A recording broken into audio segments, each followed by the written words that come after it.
hace recordar a otro y lo quieren citar, lo quieren mencionar, más que bienvenido. O sea, todo lo que quieran compartir, todo lo que quieran contestar a lo que voy preguntando o lo que voy compartiendo, genial. Pueden hasta cerca... Ah, no está el otro micrófono. Pero bueno, compartamos entre todos, ¿está bien? Si Esteban me acompaña.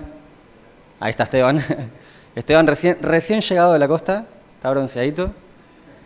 Ahí estamos. Bueno, el título de la enseñanza, de la reflexión es Cartas leídas, un estudio sobre el corazón. Y el versículo, que es un versículo muy conocido, está ahí abajo, el versículo más o menos central, que dice: nuestras cartas son ustedes mismos y fueron escritas en nuestro corazón y son conocidas y leídas por todas las personas.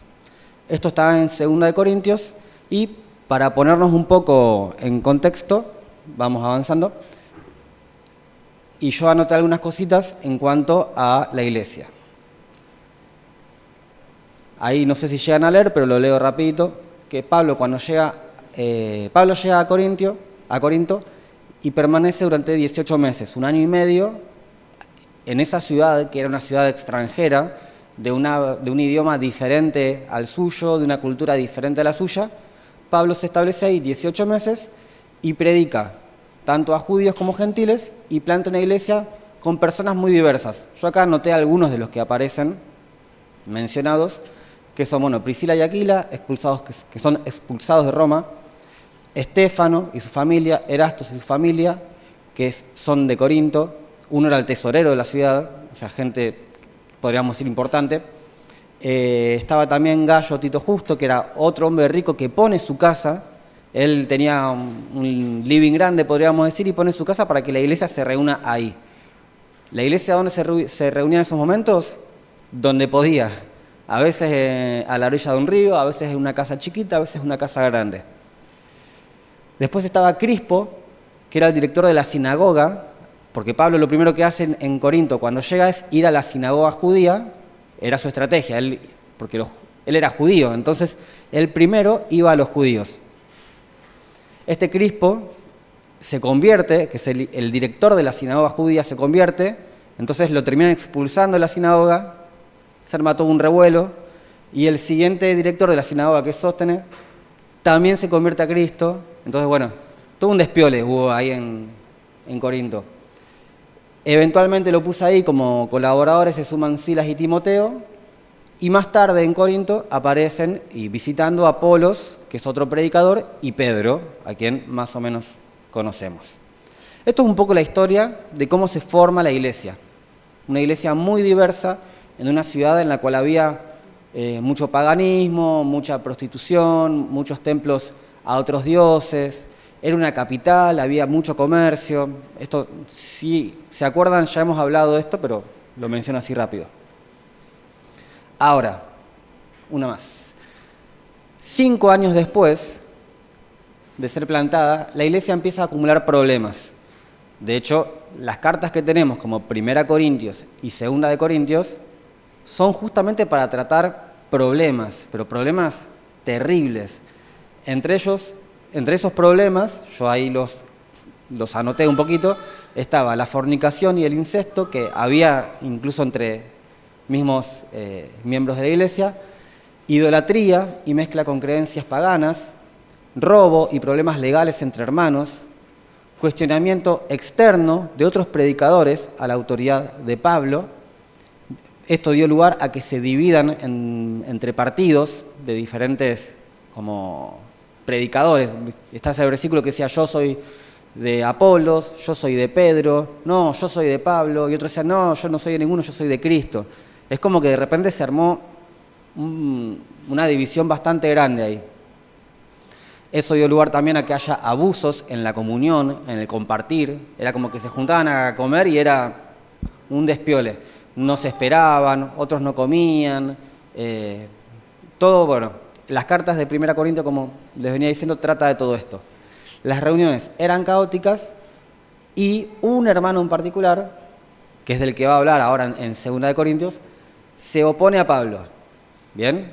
En este contexto llegamos a 2 Corintios.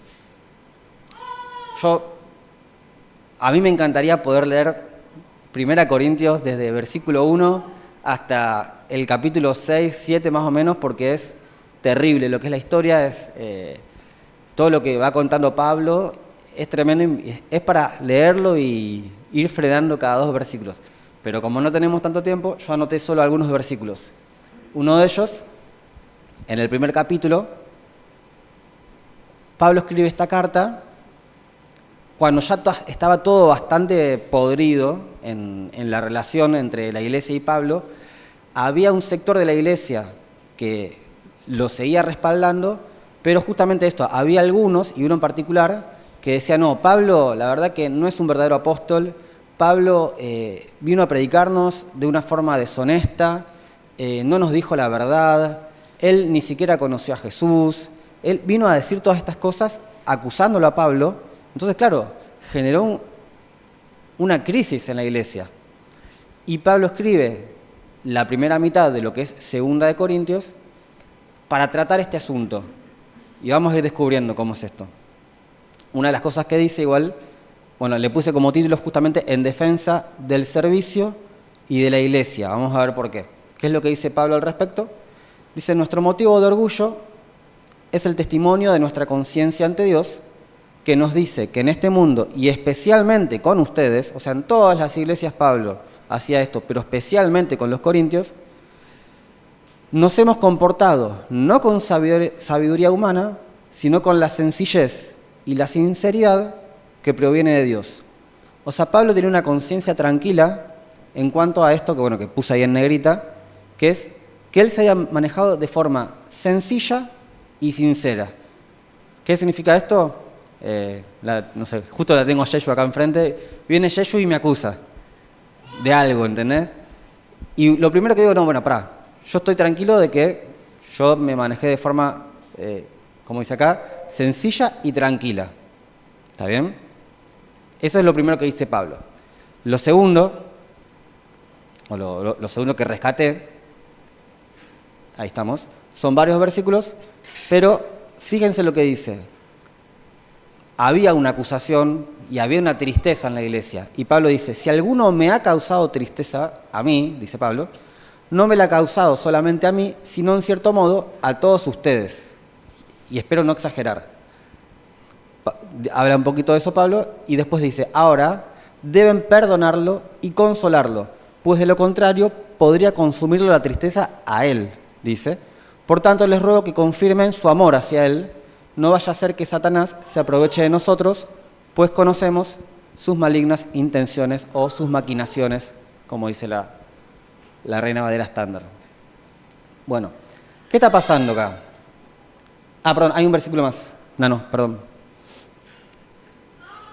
Y dice también el capítulo 2, ciertamente para Dios somos el fragante aroma o perfume de Cristo, tanto en los que se salvan como en los que se pierden.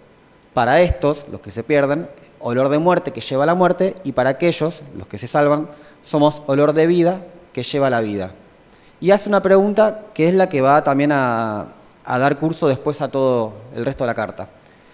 ¿Quién está calificado para una tarea tan importante como esta de ser un perfume delante de Dios? Y Pablo ahí pone, nosotros no somos como muchos que negocian con la palabra de Dios, o sea, que negocian, que buscaban plata, sino que hablamos de Cristo, de nuevo, con sinceridad, como enviados de Dios y en la presencia de Dios. Todos estos versículos que fui tomando, de nuevo, si ustedes pueden en algún momento leer 2 de Corintios así medio de corrido, van a ir viendo cómo Pablo va desarrollando estos puntos. Pero Pablo está preocupado, primeramente, no en su situación de que tal hermano se me opuso, tal persona dijo algo de mí. Él está pensando justamente en defensa del servicio, que sería el ministerio de ir a predicar, o de plantar iglesias en este caso, y de la iglesia misma. Y si pudiésemos resumir, digamos, todos estos versículos que leí recién, serían los siguientes 2 puntos, que la defensa de Pablo es la sencillez y la sinceridad de su servicio hacia los hermanos y, por ende, también el perdón y la restauración del hermano que se opuso. no lo leí ahora, pero a este hermano que se opuso le dieron más a palo pico y con todas las letras. Justamente dice Pablo, bueno, ya está, como lo que pasó y lo que hicieron ya está, ahora perdónenlo y restáurenlo, que fue lo que leímos. O sea, ya había habido todo como un proceso, pero que todavía estaba generando enemistad, porque es como que estaba la iglesia diciendo, no, que ¿qué hace acá? Que vino a hablar mal de Pablo, patatín y patatán. Bueno, Pablo toma cartas en el asunto, pero dentro de lo que es justamente mostrar cómo su testimonio se mostraba de una forma sencilla y sincera, también él está preocupado por la iglesia para que puedan obrar en perdón y restauración. El versículo propiamente dicho, que es tremendo, que es, no vaya a ser sin perdón y sin restauración, no vaya a ser que Satanás se aproveche de nosotros, pues conocemos sus intenciones. O sea, Satanás se aprovecha cuando no hay perdón y cuando no hay restauración. ¿Está bien? ¿Eso lo sabían? Bien. Estos puntos, para tener en mente, son justamente en los cuales Pablo se para desarrollar el resto de la carta. Y ahora sí vamos a leer lo siguiente, que es como el versículo que para mí fue el disparador. Y yo les voy a ser sincero, yo a veces me pasa que dentro de lo que es, no sé, mis conversaciones con Dios, mi estudio de la palabra, me encuentro con un versículo que me hace pensar que soy un burro total, que ni siquiera sé leer. Porque lo leo y digo, ¿cómo no me di cuenta de esto antes? ¿O cómo no lo leí antes? ¿O cómo lo interpreté mal tanto tiempo? No soy el único, evidentemente, porque busqué muchas predicaciones, y todas hablan de lo mismo, y es lo que nos enseñaron y nos enseñamos nosotros mutuamente. Pero bueno, ahora vamos a hacer saltar la ficha. ¿Qué dice acá? Dice Pablo, en este contexto, ¿comenzamos otra vez a recomendarnos a nosotros mismos? ¿O tenemos acaso que presentarle a ustedes o pedir de ustedes carta de recomendación como hacen algunos? Paréntesis, una carta de recomendación era como, no sé, viene Nemi, que está dentro de la familia, los Gauna no me conocen, y Nemi escribe una carta diciendo, che, Juan es un copado, escuchen lo que dice, por ejemplo. Es justamente una carta que él escribe para recomendarme, o recomendar en este caso a una persona, a su familia, o a quien sea. Los predicadores se manejaban así en esa época. Una comunidad decían, che, este tipo está bueno lo que dice, recíbanlo. Y en el recibirlo estaba muchas veces escucharlo, hospedarlo, alimentarlo. ¿Bien? Paréntesis, dentro de paréntesis, Pablo no usó de todos esos servicios, sino que trató de no ser una carga de la iglesia. Y después vinieron otros predicadores que falsificaban cartas de recomendación para que los corintios lo reciban. Entonces, acá es donde se generó toda esa crisis de autoridades, porque unos escuchaban a Pablo, otros escuchaban a otros predicadores que Pablo dice que son falsos. Pero bueno, esto es el tema de las cartas. Y Pablo dice, no es necesario, o sea, yo no voy a recomendarme otra vez a mí mismo. Y dice, que es el versículo muy conocido, nuestras cartas de recomendación son ustedes mismos y fueron escritas en nuestro corazón y son conocidas y leídas por todos. Bien, este versículo sacado de contexto, como el 90% de las veces pasa, se usa para hablar del testimonio de los creyentes. Como diciendo, bueno, ustedes son cartas leídas y todo el mundo puede ver sus vidas, entonces tienen que tener un buen testimonio.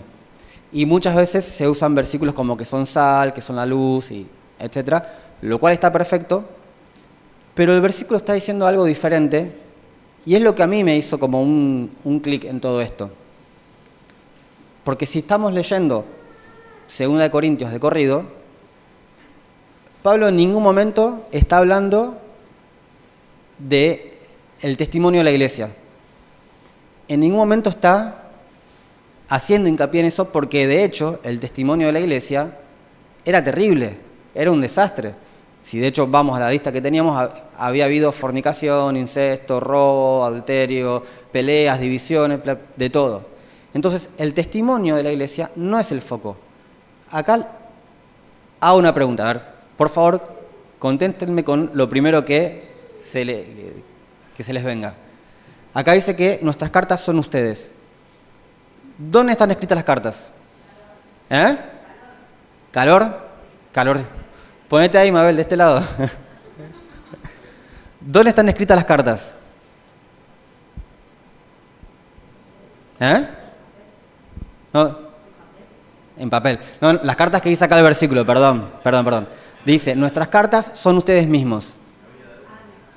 Uno dice en la vida de uno. Es lo primero porque es lo que se predicó durante mucho tiempo. Vuelvo a preguntar, ¿dónde están escritas las cartas? ¿En el corazón de quién? De Pablo. Y ahí son leídas por todos. ¿Entiende lo que estoy diciendo? O sea, claro, tal cual. Bien. Ahí se va desentrañando un poco el asunto. No está diciendo que vamos a tomar la iglesia. La vida de ustedes son cartas abiertas, que para eso hay otros versículos que están bien, pero acá Pablo no está hablando de eso, sino que Pablo está hablando de su corazón.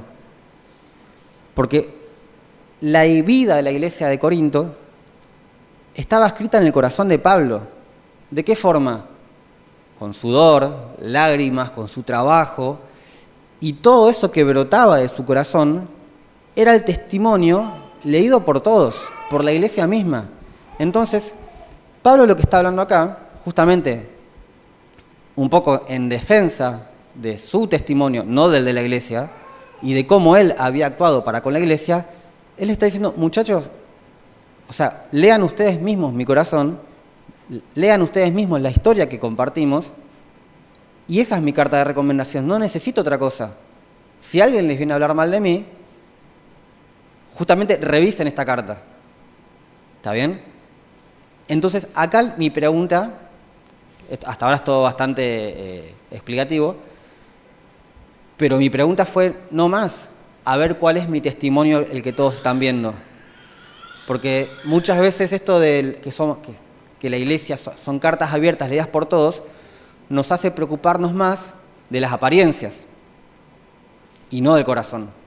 De hecho, Pablo después, en un momento, pega un palo ahí con respecto a los falsos apóstoles que se fijan en las apariencias. Pero acá el énfasis entonces está en el corazón, en lo que hay en nuestro corazón. Vamos una más.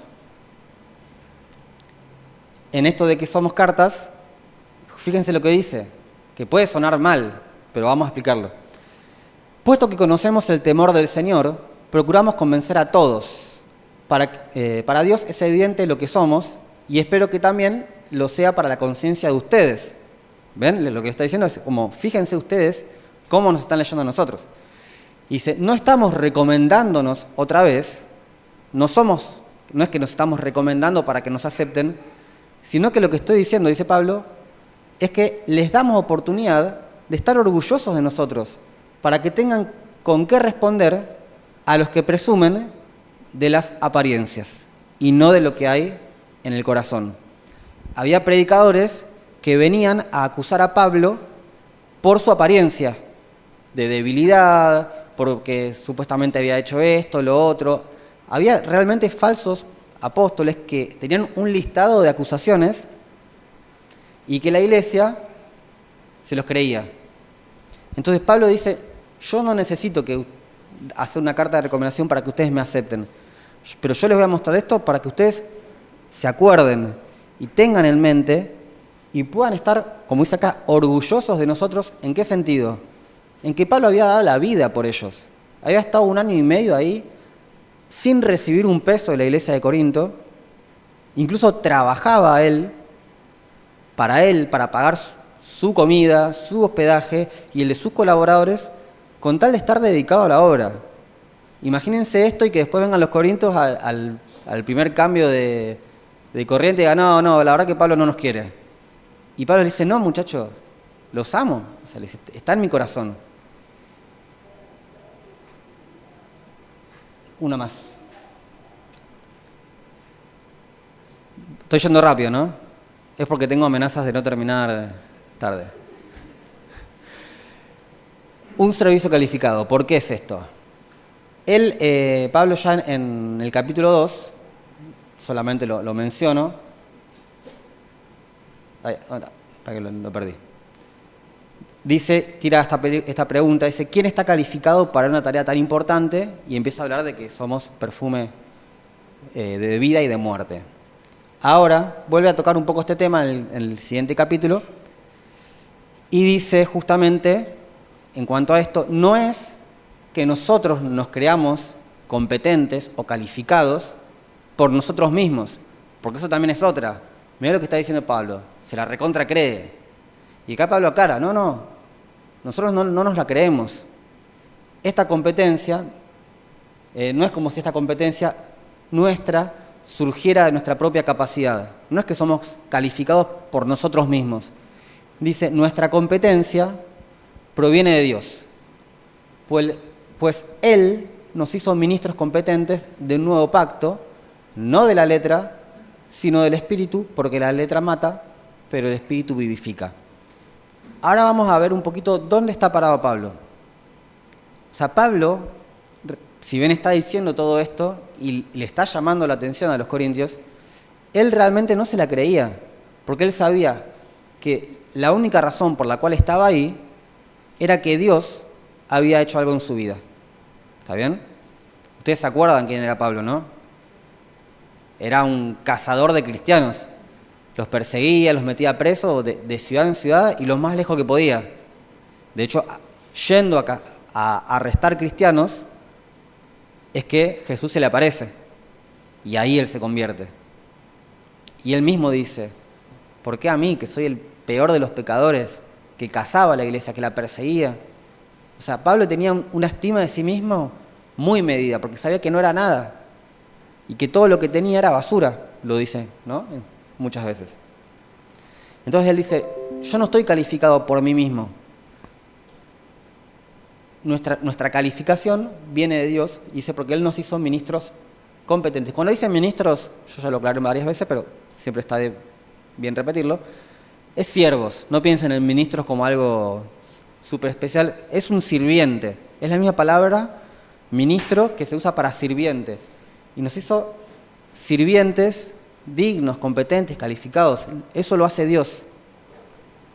Fíjense lo que dice en el siguiente texto. Dice, justamente que ahí lo spoileó Andrés. Si alguno está en Cristo, ya es una nueva creación. Bien, Pablo viene hablando un montón de cosas, pero bueno, quise rescatarlo desde acá esto. Cuando uno está en Cristo, es todo hecho nuevo. Atrás queda lo viejo, ahora todo es hecho nuevo. Y todo esto, de nuevo, proviene de Dios, que nos reconcilió consigo mismo a través de Cristo y nos dio el ministerio o el servicio de la reconciliación. Esto quiere decir que en Cristo Dios estaba reconciliando al mundo consigo mismo sin tomarle en cuenta sus pecados y que a nosotros nos encargó este mensaje de la reconciliación. O sea, Dios lo que hace con Pablo, que era el peor de los pecadores, que se sentía lo más basura del mundo por lo que había hecho, le dice, bueno, no es por lo que vos sos, no es por lo que vos hiciste, es por mí, dice Dios, que lo agarra a Pablo y lo manda. Así como, esto es lo que le pasa a Pablo en su vida, así como Pablo se pudo reconciliar con Dios, porque Dios fue el que se acercó, Dios lo manda a Pablo a predicar esa reconciliación. ¿Bien? Ahora, volvamos a los corintios, que estaban todos peleados. ¿Qué es lo contrario a la reconciliación? El no concilio, la pelea, las divisiones. Entonces, Pablo se reconoce a sí mismo como un siervo o un sirviente de esta reconciliación y es por eso que tiene entonces la conciencia tranquila, podríamos decir. Es por eso que siempre actúa de una forma sencilla, sincera, buscando el perdón y la restauración de los hermanos. ¿Está bien? ¿Se entiende entonces dónde está parado Pablo? Pablo no se la cree. Los que se la creían eran los otros falsos apóstoles o falsos profetas o falsos predicadores. Resumimos. Bien, tenemos los primeros dos puntos que ya habíamos hablado, de la sencillez y la sinceridad, el perdón y la restauración, pero ahora Pablo apela a dos testimonios, justamente que es el amor que él tenía por los corintios y la reconciliación con Dios, que él había experimentado y que él estaba predicando. Él estaba siendo un siervo de esta reconciliación. ¿Está bien? Bien, ¿cómo estamos hasta acá? Bien. Estamos recién arrancando, no, mentira. Quiero ahora que frenemos acá. Así que, Nano, si querés descansar, relajá las manos de tantas proyecciones. ¿Qué piensan ustedes con todo esto? ¿Qué les habla el Señor? Quiero escuchar, en serio. ¿Piensan algo? ¿Se les viene a la mente algún versículo? ¿Alguna palabra? Terminó el monólogo, así que ahora hay micrófonos si quieren venir.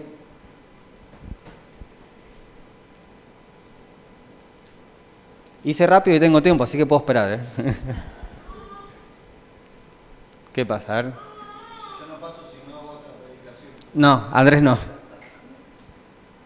¿Qué piensan? Voy a hacer algunas preguntas. Vamos a ponernos nosotros en los personajes. ¿Les ha pasado que alguna persona los rechace de esta forma como se viene dando? Piénsenlo. ¿Les ha pasado de ser nosotros mismos, ser ustedes mismos, quienes han rechazado a una persona que en realidad mostraba el amor que mostraba Pablo? ¿Está bien? O de estar en una situación, por ejemplo, no sé, en la cual hay toda una crisis y dejamos de, por así decir, de creer en una persona, entre comillas, ¿no? O de estimarla, o de escucharla.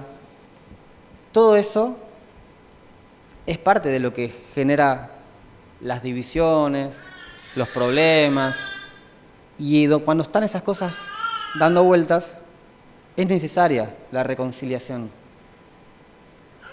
Por eso tenemos siempre que buscar el amor. Es muy fácil, y yo sé que estamos todos conscientes de los tiempos en que vivimos, y que en Argentina en particular todo es un problema. Todo es un blanco o negro, todo es una grieta, todo es River, Boca, todo es un partido o el otro. Y entonces, ¿qué pasa? No, mirá, lo que dijo aquel, entonces, de repente por lo que dijo esa persona que yo no comparto, me olvido de, no sé, de 20 años de compartir la vida juntos y de momentos zarpados y de bendición con Dios que hemos vivido, solamente porque dijo gol de Boca, no sé, por así decirlo, no, lo digo en extremo. Cualquier cosa puede ser usada por el diablo para dividir, porque es su trabajo, es su estrategia. Robar, matar, destruir. ¿Cómo lo hace? Dividiendo, enemistando, generando conflicto. Y justo el otro día hablábamos con Johnny y decíamos, bueno, las redes sociales incluso están todo el tiempo generando conflictos. O sea, es más las redes sociales los conflictos que genera que las soluciones que nos brinda. ¿Por qué? Porque uno de repente ve una historia, ve una publicación, ve algo que puso alguien en internet y ya empieza. Tiqui, tiqui, tiqui, tiqui, tiqui, tiqui, tiqui, tiqui, tiqui, tiqui, tiqui. Y de repente, claro, o sea, imagínense, uno agarra el teléfono y en un minuto de hacer así, uno puede haber visto 100 opiniones diferentes a la propia. Entonces, claro, la mente es, pienso diferente a este, pienso diferente a este, pienso diferente. Y así se generan crisis todo el tiempo, y ni hablar cuando ya hay conflictos mayores, y peleas, y discusiones, y no, y le comenté, y yo le puse, y él me respondió. Bueno, ¿eh?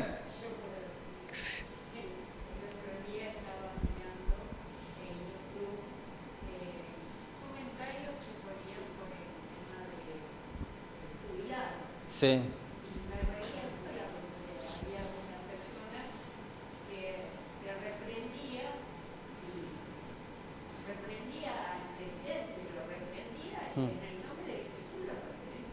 Tremendo.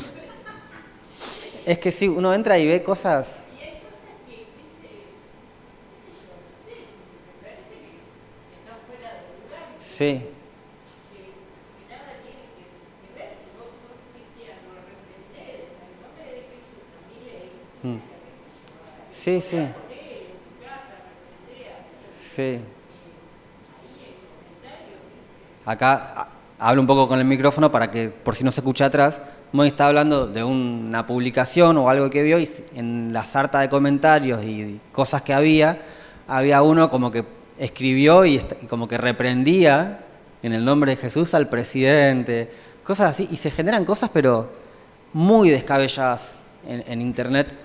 Pero más allá de eso, y es realmente un abanico interminable de cosas que pueden pasar, yo lo que quisiera remarcar es esto. Yo creo que en el mundo en el que vivimos actualmente está todo demasiado dado para generar conflictos. ¿Está bien? De todas las formas posibles. Internet es justamente una herramienta de conexión tremenda, pero claro, cuando estamos todo el tiempo conectados y vemos cosas que no nos gustan, que no pensamos lo mismo, qué sé yo, es como que reaccionamos y pasa esto, lo que decía Moni. Empezamos, no sé, a escribir en cualquier lado y comentar, no, mira, este Pepito que ni conozco puso tal cosa y le voy a contestar porque no tiene ni idea. Y no, es enroscarse en una discusión sin fin. ¿Por qué? Porque no hay nada que se pueda resolver sin un corazón dispuesto. ¿Está bien? El título era Cartas leídas, un estudio sobre el corazón. Y cuando yo vengo leyendo todo esto de Corintios, lo primero que veo y lo que quiero destacar ahora es el corazón de Pablo. Porque yo me analizo a mí mismo y le pido al Señor que me muestre mi vida. Y yo no lo tengo el corazón que tenía Pablo. En ese sentido de decir, bueno, esta persona me agredió, me dijo de todo, qué sé yo, y ahora le estoy pidiendo a la iglesia que lo perdone, que esté todo bien, que lo restaure. Eso nos cuesta un montón, o sea, piénsenlo para ustedes. ¿Cuánto nos cuesta a veces perdonar a alguien por lo que puso en una publicación de Instagram, por poner un ejemplo, ¿no? Y es difícil, y yo creo que, volviendo al testimonio de Pablo, o sea, Pablo tuvo la necesidad, por la dureza de los corintios, de mostrarles todo esto y de escribir 2 Corintios que habla esto de que, muchachos, o sea, yo no me la creo. A mí yo lo que les comparto es de parte de Dios. Y hablar de esta forma, porque los corintios estaban en una situación bastante caótica. Pero nosotros, ¿dónde estamos? A ver, esa es la pregunta. ¿Estamos en una situación caótica? ¿Con alguien? ¿En nuestro corazón? A esas cositas voy. Mírense a ustedes mismos, miren su corazón, pídanle a Dios que les muestre si hay algo que reconciliar. Porque eso creo que es, como está ahí dentro de los dos resúmenes, el amor y la reconciliación fueron la razón por la que Pablo dio su vida. Nosotros, ¿por qué damos la vida a veces? No sé, a veces por tener lo que queremos, ¿no? Por tener más cosas, más plata, más comodidades, que no son cosas que están mal, pero ahora Pablo dio su vida por la iglesia. Y yo no, o sea, por eso digo, yo me miro a mí mismo y digo, yo estoy muy lejos de eso. ¿Está bien? Es como que entonces yo necesito de ese corazón que tenía Pablo y ese corazón de reconciliación. Pensaba un poco del testimonio de Pablo, ¿no? Porque son dos cosas, el amor y la reconciliación. Cuando él estaba del otro lado, persiguiendo a la iglesia, sirviendo a Dios, porque pensaba que servía a Dios, pero estaba persiguiendo a la iglesia, o sea, estaba en esa división, él estaba en una división. Yo tengo la posta, los otros están equivocados, tienen que ir presos. Y él, cuando se encuentra con el Señor, el encuentro que tuvo fue tan grande, tan profundo,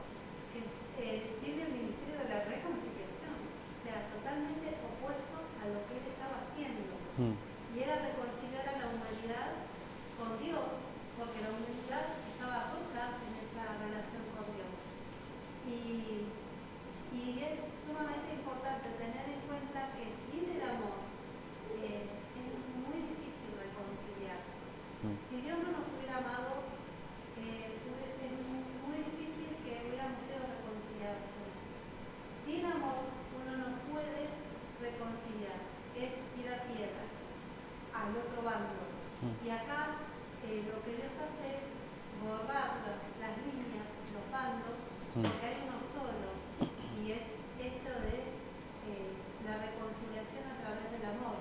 Si el otro está equivocado, tal vez tenga razón, pero no nos podemos quedar en esas cosas, sino entendernos, entender que somos diferentes, que pensamos distinto, pero que nuestra meta y nuestro objetivo en la vida es justamente ese, la reconciliación.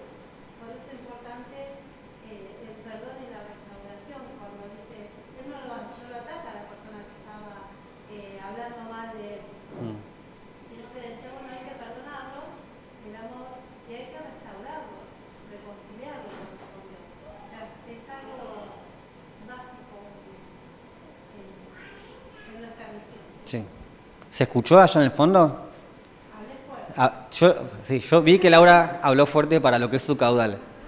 Se escuchó porque lo que dijo fue tremendo.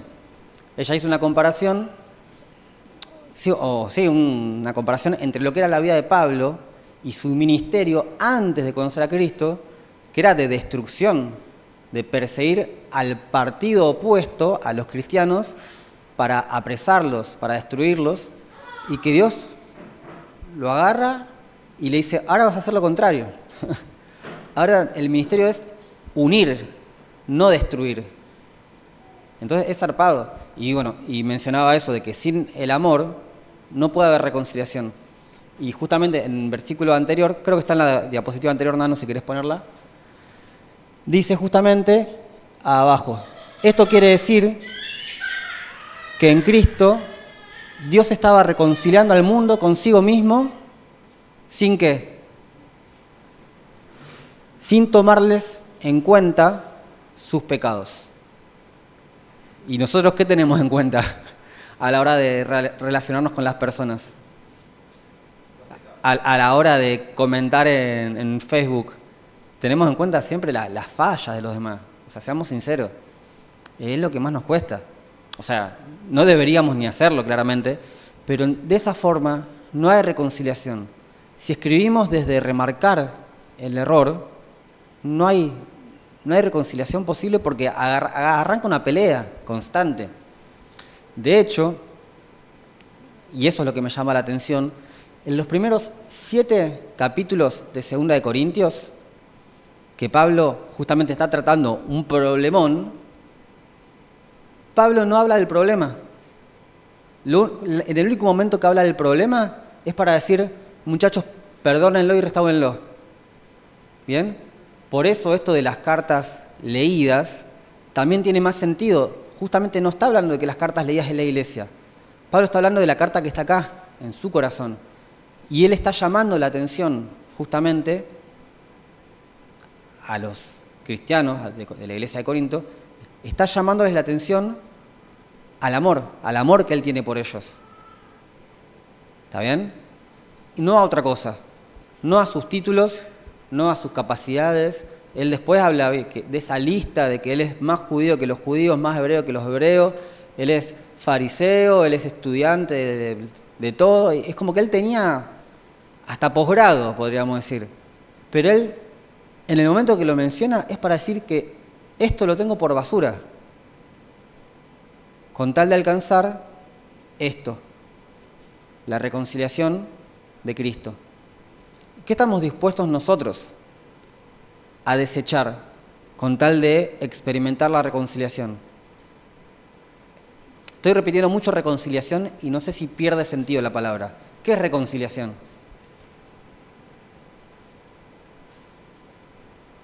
¿Nemi? Alguien busque ahí en Google si quiere. ¿Qué es reconciliar? Arreglar. Volver a conciliar, volver a tener comunión, volver a tener como acuerdo, estar bien. ¿Está bien? Eso es reconciliar. Y yo sé que cada uno de nosotros, si mira a nuestro alrededor, va a haber un montón de reconciliación, de no conciliación, está. De lo contrario, va a haber un montón de terreno para reconciliar, eso quería decir. O sea, a donde miramos, vemos gente peleándose, gente discutiendo. Bueno, ahí está, digamos, el ministerio que tiene Pablo y que tenemos que también tomar nosotros. ir a reconciliar a las personas. Primeramente con Dios, porque si no justamente como decía Laura, si no está el amor de Cristo, es imposible la reconciliación, porque siempre vamos a estar parados en veredas opuestas, siempre vamos a estar parados en opiniones diferentes. Y está todo bien, o sea, de repente en Cristo está todo bien con las diferencias, no pasa nada. Si Jesús mismo dentro de sus 12 tenía 12 personas completamente diferentes y hasta opuestas entre sí, no hay problema con las diferencias. El problema es la falta de amor. ¿Está bien? Mucho silencio. Mucho calor, ¿no, Mabel? A mí me está cayendo la gotita así por acá. Acá no me da el aire. Bien. Solo una última cosita, y que es algo que no haría normalmente, pero creo que estos versículos a mí por lo menos me llevaron a esto. Porque yo me miro a mí mismo y digo, estoy muy lejos de esta conducta de Pablo y de esta forma de que él tenía una sencillez y una sinceridad visible. Por más que lo acusaran, él se mantenía y justamente estaba él preocupado en amar y reconciliar. Tenemos el ejemplo de Pablo, pero yo, digamos, en mi mente de divagar y de mirarme a mí mismo de que yo estoy muy lejos de eso, encontré una persona que está cerca de eso, una persona cercana, y lo quiero medio señalar y acusar, que quiero señalarlo a Andrés porque es un ejemplo de esto para nosotros. Justo, es el pastor de la iglesia hace mucho tiempo, por lo menos mío hace la edad de Abby, allá. Y es una persona que para mí es un ejemplo de esta conducta, de que hay gente que ha hablado mal de él, de ustedes, perdonen, no los quiero enviar tanto, se han ido, han pasado cosas, y un montón de cosas han pasado en la vida de la iglesia y por ende en la vida de Andrés y Lau. Y ellos, yo veo esto, veo sencillez, veo sencillez y sinceridad, veo perdón y restauración, veo una intención de amar y reconciliar. Y para mí cuando leyendo todo esto lo descubrí, digo, no puedo también quedarme callado porque es justamente la persona que está a cargo y que a cargo de la iglesia, podríamos decir, pero nunca se puso por encima de nadie. Y veo la actitud de Pablo en él. Entonces, como que lo quiero destacar y quiero que también nosotros tengamos, no solamente a leer la Biblia, sino que lo tengamos a Andrés como ejemplo. Lo digo yo porque sé que él nunca lo va a decir. De hecho, él dice cosas muy valiosas. En la predicación pasada, por ejemplo, una de las cosas que decía era, y que para mí fue un ejemplo, dice, todo lo que estoy enseñando, dice Andrés, no se lo crean, vayan a la palabra. Y esa es una de las razones por las cuales, por ejemplo, con un versículo como hoy, que escuché tantas veces predicar de una forma, y Dios me hizo un clic, y claro, ir a la palabra nos hace descubrir las cosas profundas, y para mí eso viene también de parte de su enseñanza, de su predicación, de su ministración. Entonces, justamente eso, quería como mostrarlo como un ejemplo. ¿Por qué? Y ahí vamos al último versículo, que parece medio fuerte, pero yo creo que es la actividad práctica. Nano, si me ayudas con esto último. Pablo le dice a los corintios, hay corintios, ya con cierta indignación, les hemos hablado con toda franqueza, les hemos abierto nuestro corazón, no les hemos cerrado nuestro corazón, aunque ustedes sí nos han cerrado el suyo. Por lo tanto, les pido, como un padre a sus hijos, correspondan del mismo modo y ábrannos su corazón. Claramente no estamos en una situación así como de iglesia católica y no le vamos a decir padre a Andrés, pero yo lo veo a él como un padre que abrió su corazón. ¿Bien? Entonces, y yo pienso, ahora en este sentido, ¿cómo yo estoy abriendo mi corazón? A él o a quien sea, ¿no? Y pensando en esto, ¿cómo es nuestra vida en cuanto a cómo mostramos nuestro corazón? No las apariencias. Acuérdense que hoy hablábamos de eso, que había falsos apóstoles, falsos predicadores, que estaban más preocupados en las apariencias porque tenían que ganar plata. Bueno, acá no, acá lo importante, y creo que finalmente el punto más profundo de esta reflexión, es cómo estamos abriendo o cerrando nuestro corazón. A Cristo, obviamente, primeramente, pero también a las personas. Y en este caso, por ejemplo, que por mencionarlo a Andrés, como lo mencionaba, a una persona que nos sirve, porque decir que nos ministra, justamente es decir que nos sirve, es un sirviente desde hace décadas. ¿Está bien? ¿Cómo nosotros lo sacamos a Andrés? A la persona que nos haya predicado, que nos haya mostrado a Cristo. ¿Cómo le abrimos hoy en día o le cerramos nuestro corazón? Porque eso va a determinar también nuestra propia vida espiritual. La vida de los corintios estaba al horno. ¿Pero por qué estaba al horno? Porque habían dejado, digamos, que otras cosas llenen su corazón y que lo endurezcan en vez de ablandarlo para poder abrirlo. Entonces, ahora mi recomendación, tómenlo o déjenlo, es abramos nuestros corazones a la persona que corresponda y a Dios primero, pero abramos nuestros corazones para que finalmente podamos ver esto entre nosotros, amor y reconciliación, y para que a través nuestro fluya el amor y la reconciliación que vienen de parte de Dios. ¿Les interesa? ¿No? Bueno. De nuevo, ¿les interesa esto? ¿Les interesa vivir en el amor y en la reconciliación que son de parte de Dios? Piensen en este año, que va a ser un año bastante caótico para colmo. Lo necesitamos más que nunca.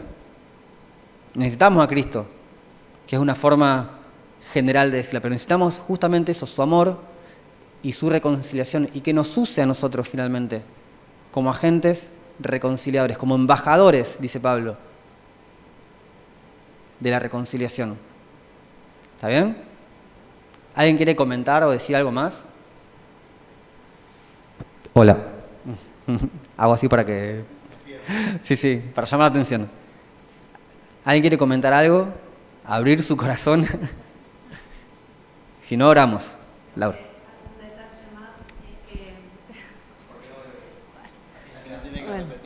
Un detalle más es el estar atentos a lo que el diablo está haciendo.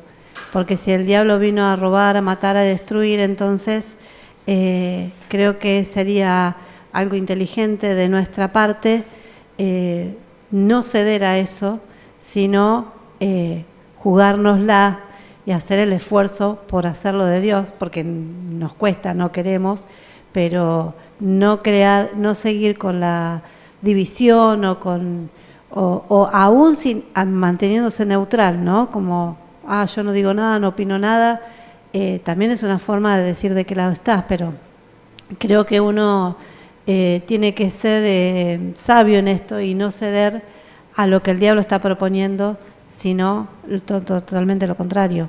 Y pedir y reconocernos que nuestras debilidades y que nos cuesta, pedirle al Señor, porque el Señor nos responde en eso también.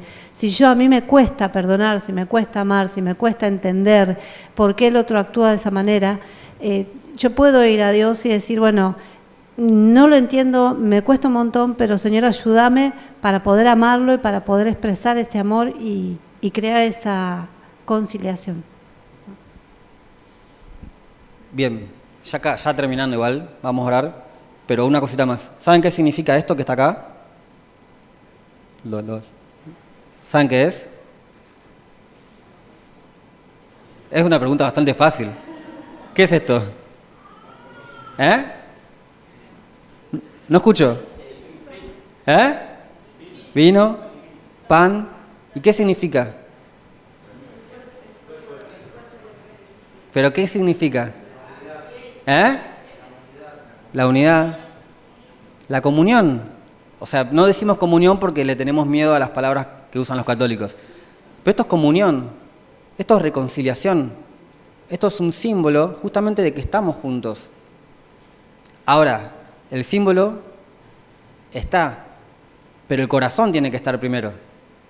Por eso también oramos, confesamos y le pedimos a Dios para que justamente esto tenga una validez, no solamente simbólica. ¿No es? Volviendo a lo que decía, a mí como que me hizo un clic, porque quedé pensando que vos estabas hablando que también el hecho de poder reconciliarnos y todo, y el perdón, es también el hecho de empezar a hacer un clic en nuestra cabeza que nos acostumbramos a querernos jueces. Entonces a veces nos cuesta reconciliarnos porque está en nuestra cabeza el juzgar. Y hacer un clic en nuestra cabeza y empezar a pensar que nosotros somos nadie para juzgar, y creo que no se va a hacer el clic como para poder, digamos, poder llegar al perdón un poco más, no sé si fácil, pero un poco más, de una manera menos complicada. Sí. Bueno, que sea el que Dios actúe en eso y nosotros perdonando, confiando que Dios va a encargar de nosotros. Claro. Hay una cosa que está bueno aclarar, y es que Pablo dice, somos olor fragante de vida y de muerte. En un momento dice, ¿no? Lo leímos. ¿Qué significa esto? Es que hay personas que van a aceptar esto y personas que no. O sea, eso está asegurado. El tema es cómo está nuestro corazón respecto a eso. Y es lo que decía Noé. No somos jueces. Somos embajadores de la reconciliación. Deberíamos, ¿no? Entonces, vamos a eso. ¿Vamos a orar? ¿Nos ponemos de pie? ¿Querés orar vos, Andrés? ¿Querés orar vos? Que no estaba bien. Que yo toco la guitarra. Amén. Oremos al Señor. Señor, te queremos agradecer por esta palabra que trajo Juan, que nos desafía, y que realmente, Señor, nuestro corazón se llene de tu amor, porque como decía Pablo, la capacidad de hacer esto no es nuestra. Si hay alguna capacidad, es la capacidad que vos nos das para poder amar, para poder reconciliar, para poder perdonar, para poder, Señor, mantenernos en esa sencillez y en esa humildad en la cual, Señor, tenemos que caminar, y es la sencillez que a vos te caracteriza, Señor, y te caracterizó mientras estuviste en esta tierra. Que de esa manera nosotros también podamos caminar, podamos relacionarnos con los demás, y no solamente en el contexto de la iglesia, de los hermanos, de la familia, de la fe, sino también en nuestra familia natural, en la cual muchas veces entre matrimonio, entre padre e hijos, estamos en conflicto permanente, con reclamos, con acusaciones. Señor, que vos traigas, Señor, reconciliación a la vida de cada uno de nosotros que estamos en esta mañana en este lugar. Te recomendamos, Señor, y te encomendamos la vida de la iglesia en tus manos, y pedimos por cada hermano, aún aquellos que quizás, Señor, están pasando por ese proceso de inconformidad con la iglesia, o quizás están siendo tentados por el diablo, Señor, a pensar de una manera diferente para dividir. Señor, que vos estés trayendo paz, reconciliación y perdón, Señor. Te lo ruego, Dios, en el nombre de Jesús. Y que en este momento, al ministrar la cena del Señor y partir el pan de la comunión, Señor, que vos hiciste esa última cena que tuviste con tus discípulos, de la misma manera, Señor, vos estés, así como el pan es uno, haciéndonos uno en ti, Señor. Gracias, Señor, por tu sangre que nos limpió todos nuestros pecados, y gracias por esta copa que nos recuerda esa sangre derramada en la cruz, la cual trae perdón y limpieza, Señor. En el nombre de Jesucristo, amén, Señor. Amén. Amén. Y así como estamos, vamos a participar de la cena del Señor. Amén.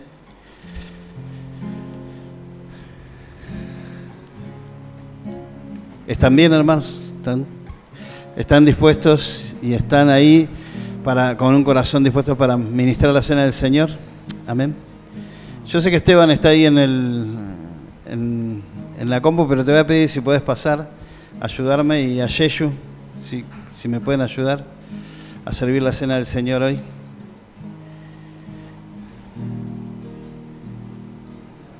Ahí está. Vamos a tomar un pedacito de pan y una copita.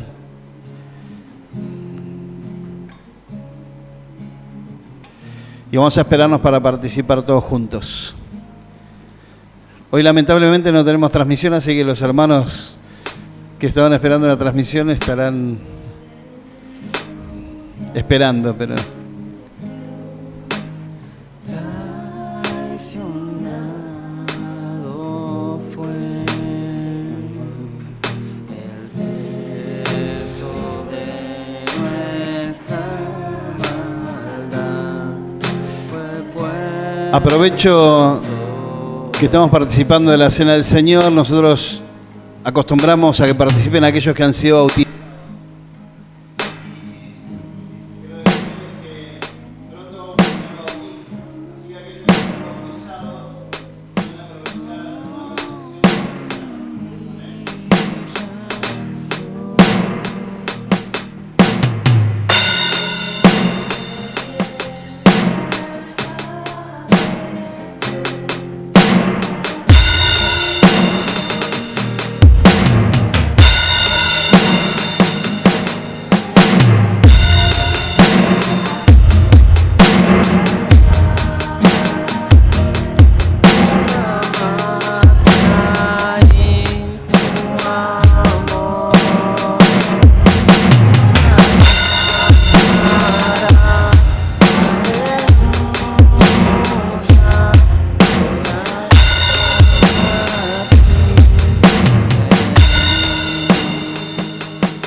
Gracias por la reconciliación y por el amor que tuviste hacia nosotros, Señor.